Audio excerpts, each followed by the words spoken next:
What up, y'all? Tina here. I want to get into a Loki theory video. I'm going to go over 5 theories tying into Loki and this whole multiversal saga. First theory. As soon as I walked out of Quantum Mania, I immediately said Kang and He Who Remains are the same person. Not variants, the same person. They literally have the same philosophy. There's also similarities in the visuals in the first episode of Loki Season 2. That statue, that's He Who Remains. And let me tell you how I know. Look at the hair. Kang and He Who Remains have different hairstyles. They modeled that statue after He Who Remains. However, his clothing looks like Kang's clothing. This statue doesn't have on the same outfit of He Who Remains. Hence why I think they're the same person, but at different points in time. Also, it was very interesting that they made Loki crash into that statue's face where Kang's scars are. If you take away the emotion of Kang and match the dialogue with He Who Remains, they're saying the same thing.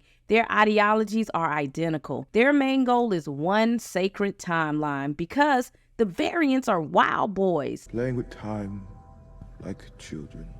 I saw their chaos spreading across realities. Endless incursions. The variants want to be free and they want to wreak havoc. That is not who Kang is, but that's how he's presented. That's not really him though. You have to pay attention to what he's saying and not what everybody is saying about him. For example, Janet Van Dyne. Oh, he's a monster. He's a terrorist. Or on the flip side, the other variants, oh, the exiled one, we had to get rid of him. He's the one who's trying to keep them boys locked up in that Coliseum. I keep you safe. And if you think I'm evil, well, just wait till you meet my variants. That's exactly what He Who Remains was saying. His whole premise was, we need one sacred timeline. And I ended the multiversal war. Once I isolated our timeline, all I had to do was manage the flow of time and prevent any further branches, hence the TVA. Kang said the same thing. Kang wasn't conquering just to conquer. He stated, these boys, they causing incursions everywhere. I've got to conquer their timelines. I think He Who Remains is an older, wiser Kang the Conqueror. I think he realized conquering was not working, but pruning does. Hence, the TVA. Theory number 2. I believe everything that is happening is a loop. Time isn't linear when dealing with the TVA and Kang. They've given us so many hints that we're in the loop. The title of the first episode of Loki is literally Ouroboros. Kang and Ant-Man showcasing how the sacred timeline is just a circle. Then He Who Remains telling Sylvie, this is basically a loop. I'm going to end up right back here if you kill me. Theory number 3. Is Kate Dickie still a Sylvie variant? So last year it was rumored that Kate Dickie was playing an older version of Sylvie and she's going to be the main villain of Loki Season 2. But when we meet her, she's like a general of the TVA hunters. So I wonder if they're still sticking with the Sylvie variant storyline, which technically means she's a Loki variant.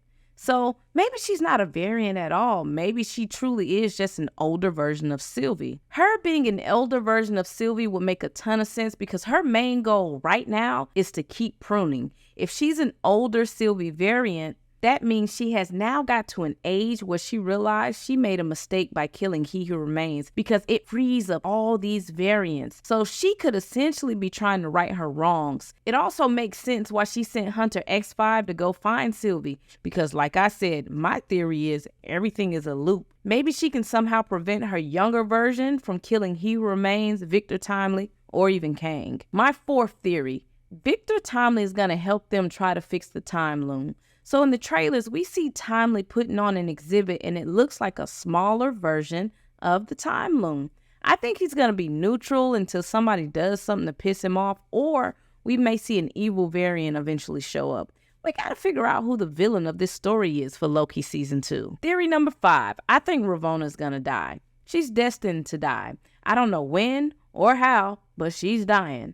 And in Quantum Mania, the way Kang speaks about her, it seems as if the council or his variants had something to do with it. I have lost. You have no idea what I have lost. And I will burn them out of time for what they've done to me. I think they view her as his weakness. This brings me back to theory number 1. Kang in Quantum Mania is essentially alluding to Ravonna and her being taken away from him. In Loki, the caption reads that he who remains is the one speaking about Ravonna in this war room. He's professing his admiration for her and how she's by his side, which, like I said, theory number 1, Kang and he who remains are the same person to me. I guess we'll eventually find out the answer to that one. Hey, yo, this better not be Jonathan Majors sitting at this table listening to everything either. So those are all my theories so far. I'm really excited for Loki. I wasn't a fan of season 1, but I'm completely bought into season 2 so far. I'm really anxious to meet Victor Timely as well. But thanks for hanging out with me. Drop some of your theories down below. Peace out.